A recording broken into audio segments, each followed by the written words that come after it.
নতুন পর্বতে দেখতে পাওয়া যায় কুমকুমকে নিয়ে আজ প্রথমবার ক্যাফেতে এসেছে ঈশান। সেখানে রোমান্টিক গান চলতে থাকে। ঈশান আর কুমকুম একে অপরের চোখের দিকে তাকিয়ে কফি কাপে চুমুক দিতে থাকে বারবার। এরপর হঠাৎই ঈশান কুমকুমকে বলে, তুমি একটু বসো, আমি 2 মিনিটে আসছি। এরপর কুমকুম বসে থাকে একা, কিন্তু ঈশান আসে না। হঠাৎই দেখা যায় সেই ক্যাফের স্টেজেতে হাতে গিটার তুলে নিয়ে নিজেই গান গাইছে ঈশান। ঈশানের গলায় গান শুনে তো অবাক হয়ে যায় কুমকুম।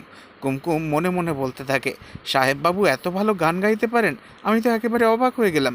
এরপর ক্যাফেতে উপস্থিত সবাই হাততালি দিতে থাকলে কুমকুমও হাততালি দেয়। হঠাৎই ক্যাফের সমস্ত আলো নিভে গিয়ে কুমকুম যেই টেবিল চেয়ারে বসে রয়েছে সেখানেই একমাত্র আলো জ্বলে ওঠে।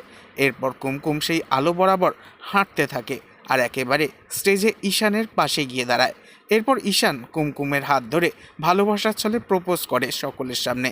আর ক্যাফেতে উপস্থিত সবাই হাততালি দিয়ে ওঠে একসাথে।